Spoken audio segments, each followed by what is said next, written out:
Do you want your business to grow faster? Are you open to new and out-of-the-box ways to drive revenues and increase value? How do you imagine the most successful entrepreneurs and business leaders double, triple, or expand their businesses tenfold or more? The answer is deals. This is a weekly podcast featuring conversations with business owners, executives, and leaders as we reveal behind-the-scenes details that give you, our listeners, the confidence to pursue your own deal-driven growth. On the show, we discuss a huge variety of deals, everything from large, complex mergers and acquisitions to smaller deals that you can do even without significant capital. My name is Kupfer, and I've been supporting deal-driven growth for businesses for 35 years as a successful entrepreneur, professional negotiator, and attorney. My goal is to help you strategize, plan for, find, and complete deals that will help your company grow faster. Welcome to the DealQuest Podcast. Let's get started. On this best of episode of DealQuest, we talk about the best of our guests on financing. And we have 4 that we're focusing on of the many that we've had, over time. And I love the progression and the different types of people we have here and the different types of funding sources for all types of businesses, all sizes of businesses that, we're going to discuss on this best of episode. So we've got Kedma Ough from Target Funding. We got Joel Block from Bullseye Capital. We have Niles Heron from PopDog.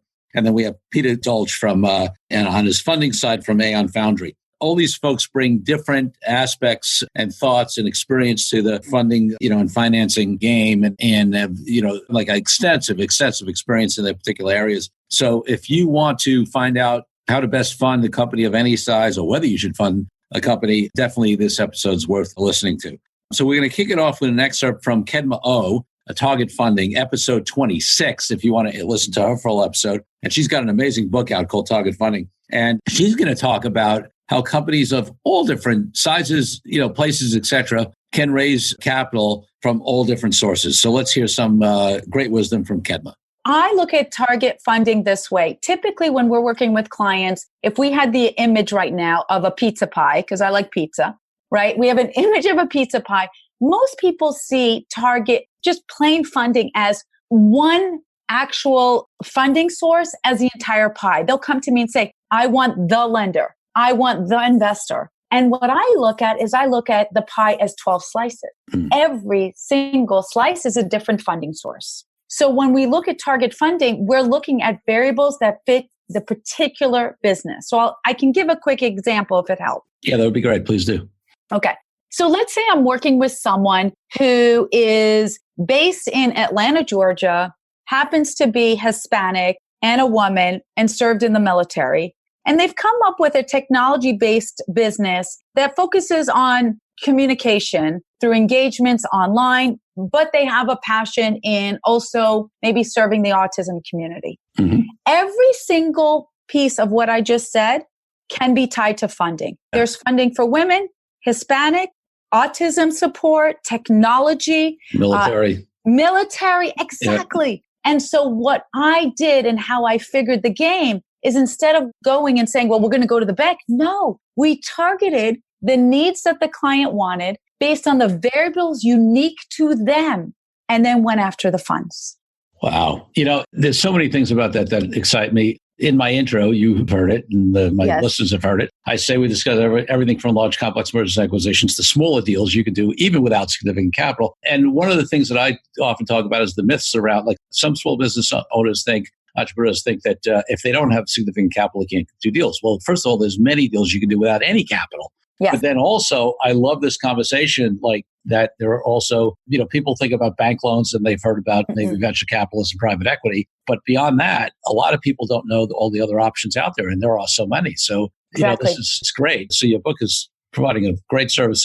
So talk to us a little bit more about some examples, Sure. These loan programs, grant programs, all kinds, like how do they show up? Are they governmental? Are they, all the different sectors? I mean, I'm somewhat familiar with this, but you're the expert. So let's hear. So to your point, it could be all over. It could be government grants, but government grants, it could also be local, state. It could be assigned to a nonprofit agency. It could be a for-profit organization trying to increase a certain, demographic, or it could be, so it is everywhere. Here's what I tell anyone I'm working with. There is every single day of the week a funding party happening in multiple places. Mm.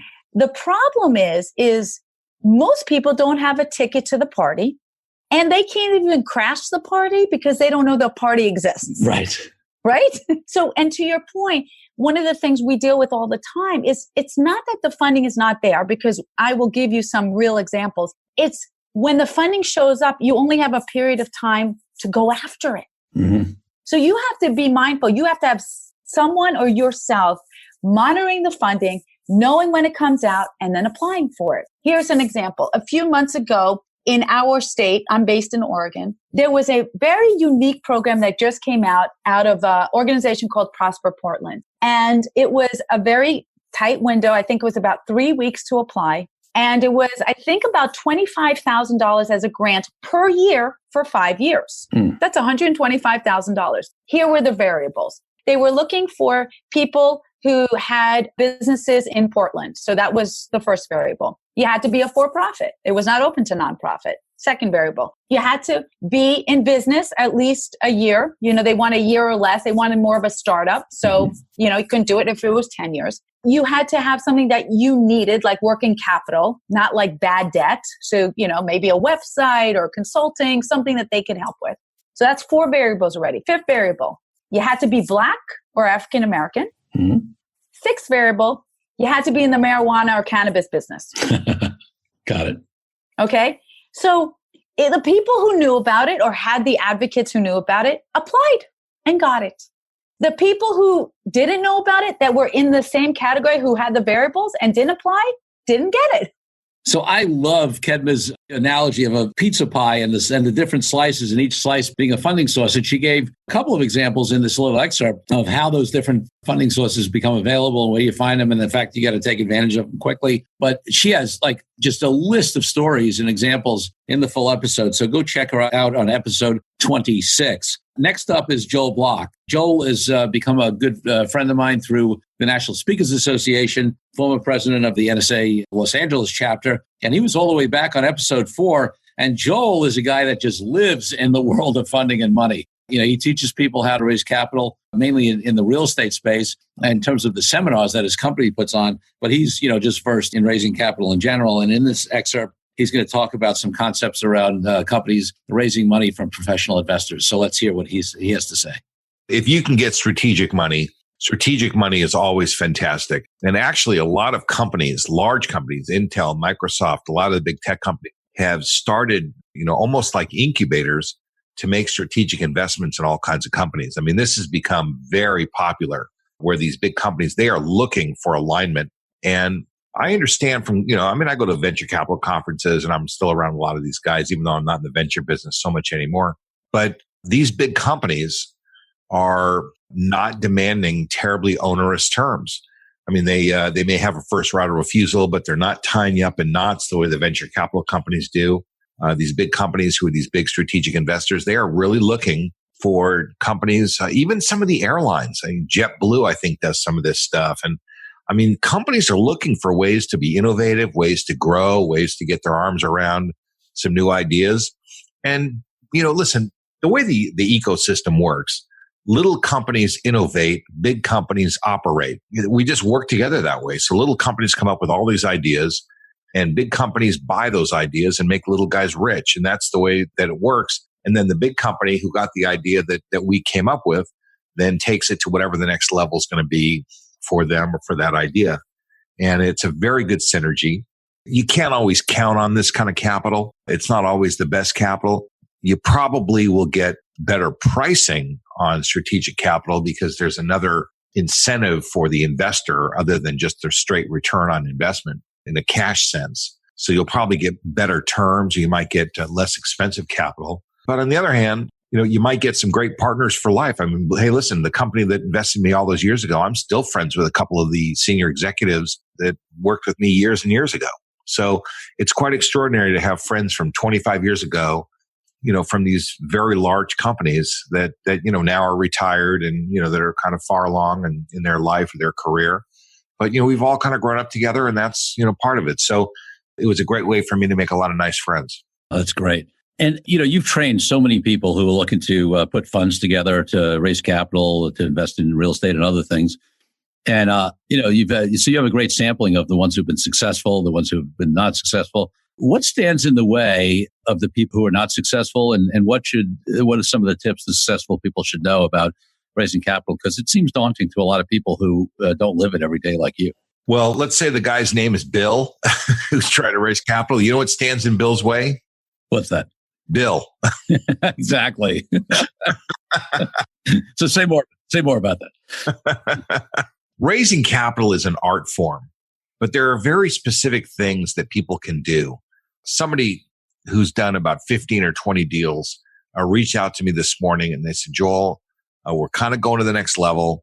Would you take a look at one of my deals and tell me how to fine tune this? And because they reach out to their attorney. And the first thing I said, look, I never, ever let the attorney structure the business arrangements of the deal. I give them the business arrangements, the terms that I want, and then they write it down correctly. And then they also put in all the legal terms. I don't ever tell them how to do that part, but I never let them work on the business terms. So as I'm reading this person's operating agreement and some of their documentation, the operating agreement really describes the relationship between the manager of the deal and the investors. This manager has left so much stuff on the table because whoever helped her put this deal together didn't know to ask for a lot of things that they probably need or should have put in the deal.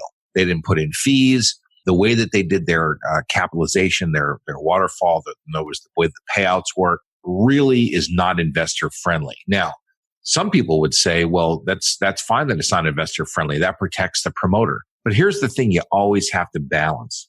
You always have to balance giving a good deal to the investors and getting a good deal for the promoter, whoever the promoter is, whoever the company is that's raising the capital.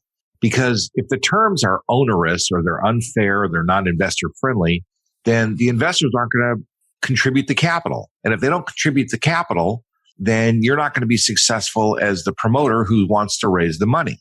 So I love Joel's discussion on strategic investors and strategic money and the difference between that and financial investors. And that's something that, we've talked about before, and it's an underutilized way to raise capital. And as Joel said, often it's on better terms. I also love his concept about how little companies innovate and big companies operate, and really little companies are then bought by big companies. So those insights and many, many more, are on the full episode and on episode 4. One of the other things he talks about there is in the new tax law is all these empowerment zones that we created and how to take advantage of those as well. So definitely check him out on episode 4.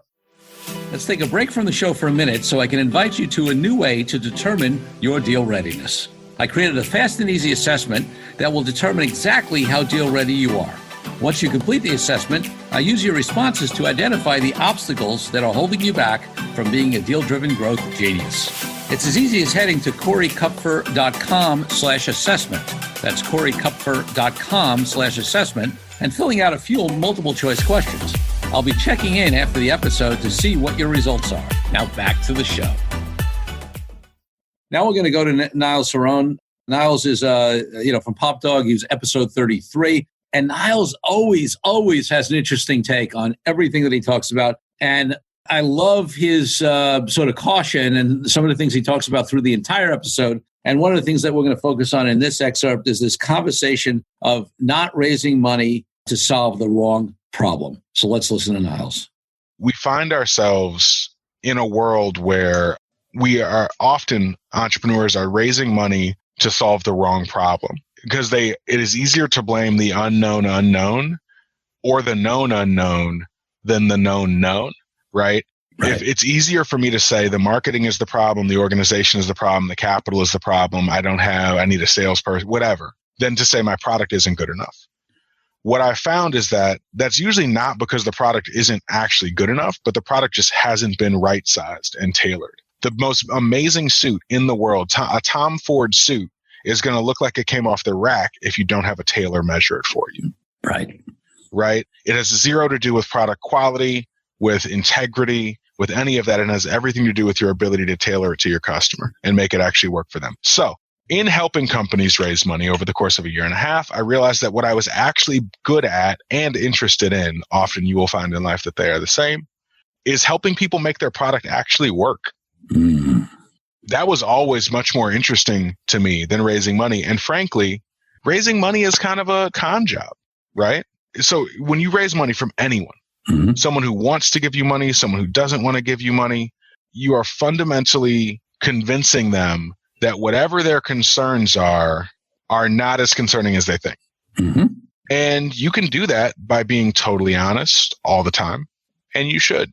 But you're probably not going to tell them about the near miss incidents that you've had in the course of running your business, right? You're not going to say, this one time I almost put myself out of business because I didn't understand that not all factories in China are made equal. Some have pre-existing certifications that allow them to pass without extra testing, 6-month delay, import testing the products, and I could put them directly into retail, right? Usually what you do the first time you've ever sent something to China to get manufactured is you say, I need 5,000 pieces. I found a company in China that can make it.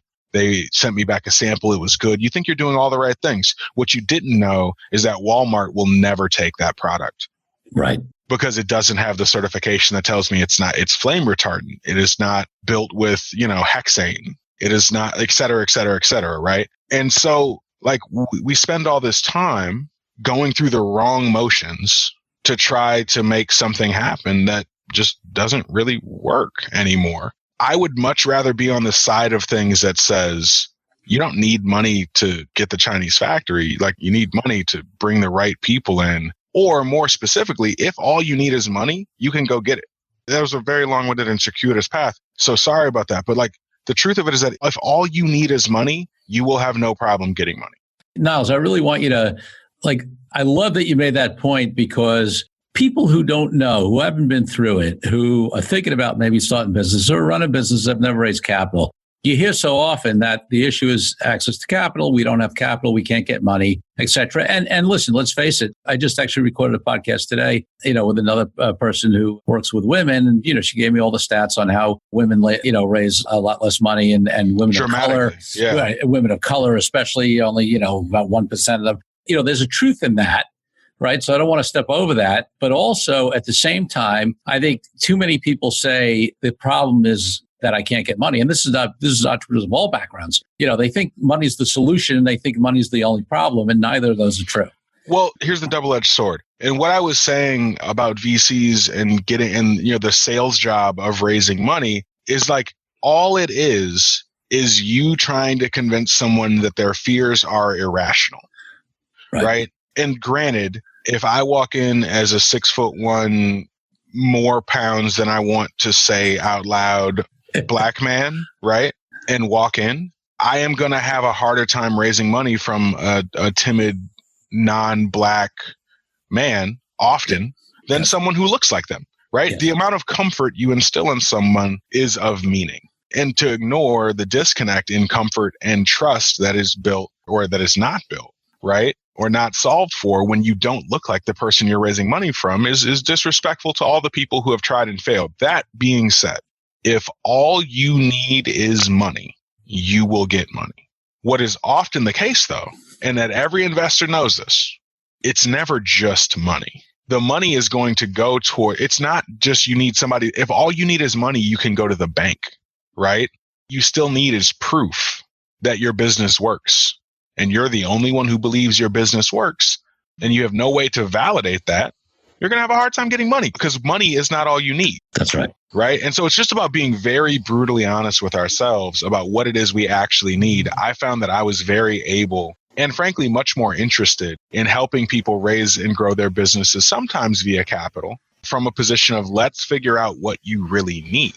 And then let's put a plan together to go get that. Than to say, let's just get money. And that kind of it backs into the question that we're here to talk about, which is what are deals that are not just customer driven revenue?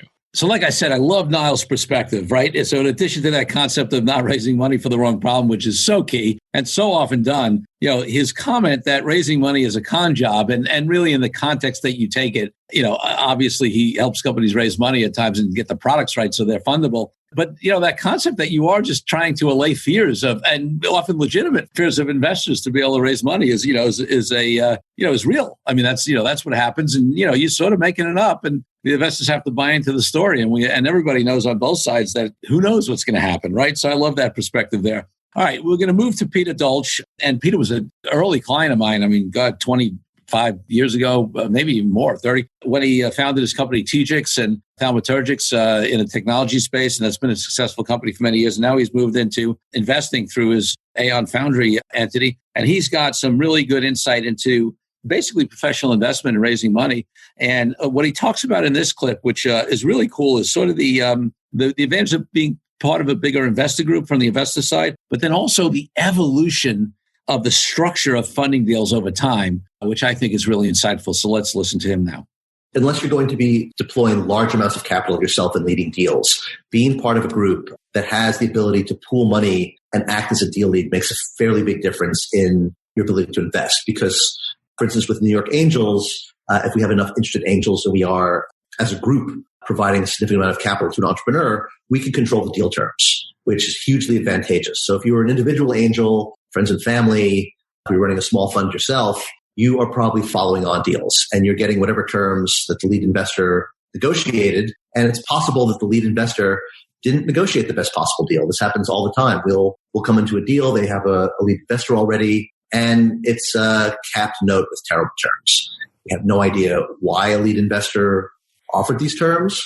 We'll try to put together maybe a bigger pot of money so we can get the terms to be better, or maybe we won't invest because the terms have already been negotiated in a way that's not favorable to the investors. So being part of a larger group helps you improve the deal terms and end up with a much better deal. So let's talk a little bit about these deal structures. Because, you mentioned the concept of a capped note, and there are, debt deals, there are convertible debt deals, there are equity deals. There's all kinds of classes of equity that you might, get, preferred, et cetera, with different preferences. So talk to me about what you're seeing in terms of how the various ways these deals are being structured these days. Sure. And then be best, obviously, to maybe read a book on this because the industry has dramatically shifted over the last 20 years. I think there was a time when preferred equity was the only form of investment or the predominant form of investment in startups. Then sometime, I don't know for what time frame it happened, the convertible note became more of a standard investment vehicle. And the reason that happened is because often if an entrepreneur needed some additional financing, they were very close to an inflection point, which there would be a fairly substantial multiple on the valuation. They would get a bridge round to just get them over the hump. And that bridge round would be priced at some discount off of the next round, which was literally 2 or 3 months around the corner. It was really a bridge round. And then for some reason, the word bridge disappeared. And we just now have the capped note that's a discount off of the next round of investment as a standard investment vehicle. So we got to that point some years back. And then Y Combinator did everyone the favor of inventing something called SAFE, which was not a favor to anyone because a SAFE is little better than a whispered promise behind a barn door that maybe one day you're going to get something. It doesn't have the advantage of a note, at least, which is debt. So you have at least some body of law protecting you. And it certainly doesn't have the advantage of preferred equity in which you're an actual owner of the company and have additional rights. Really, you just have a promise with a SAFE. And it's something that no New York Angel, for instance, no member of the New York Angels will accept. And when I counsel entrepreneurs about their initial fundraising strategy, I tell them, look, you certainly will find friends and family who don't know any better. They're going to take whatever deal terms you want. You'll find investors who are willing to accept a SAFE. You'll find more investors that are willing to accept a capped note. But what investors really want and what they deserve for an equity better aligns their interest with yours. And if you've got the right investors who have the right industry contacts and provide the right advice and potentially help provide the right governance, there's a huge benefit to those interests being aligned. And so it's like if you were walking into a car dealership and they're trying to sell you a motorcycle and you're like, but I'm here to buy a car. If you're trying to raise money, you should be offering what it is the investors would like, which is preferred equity. We've been moving away from that, unfortunately, for quite some time. So you mentioned the SAFE and you mentioned Y Combinator, which for those of us who are in this game, everybody knows who it is, but not all of my Fueling Deals listeners may know who they are, and they are a significant influencer and player in the space. So just give us a sense or two on Y Combinator so they know what you're talking about. Y Combinator is one of the biggest incubators, launchers, investors in early stage startups based out on the West Coast. And one of the reasons for the SAFE, and it again follows the same trajectory as the other equity structure I described, doing a preferred equity deal requires a little bit more legal work than doing a note, which requires a little bit more work than a SAFE. A SAFE is a 1-page or less document that doesn't require much legal work at all. So they invented this product to make it cheaper and quicker for entrepreneurs to raise money, but they really did a huge disservice to the investor community because it's the default for the average entrepreneur until they either learn otherwise because they find it challenging to raise money under a safe, or they claim, as many, not only do entrepreneurs claim this, I think they often believe it, that their interests are aligned with their investors and they are investor-friendly entrepreneurs. And the truth is, what they'll find down the road is that having offered a safe to the people that took the most risk was not really being investor-friendly, because the safe note does not reasonably compensate an early-stage investor for all the risk they're taking.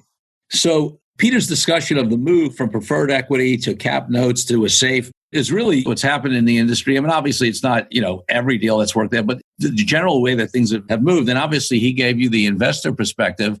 Some people on the company side might have a different perspective, but ultimately, you know what? When the perspectives align, that's when it's a great partnership. So, and I do believe in his fundamental concept with the right investors that preferred equity does align the interest. The key is it's got to be with the right investors because, they're getting in there on an equity basis and sometimes people lose control of their companies eventually, but that's a whole other conversation. But we talked about some of that, and the criteria for investing and what they look at and the kind of deals that they're involved in. His episode, which was episode 29. So go back and check out all these episodes. Again, this is now the DealQuest podcast. All these episodes were when we were branded as Fueling Deals, talking about the same content though. If you really want to understand everything from local government, and grant funding all the way up to sophisticated venture capital funding, these four people, really give a good range of the gamut. So those episodes are, phenomenal to go back to. And the decision on whether to be a funded company and what type of funding, if you are, is so crucial to the success and growth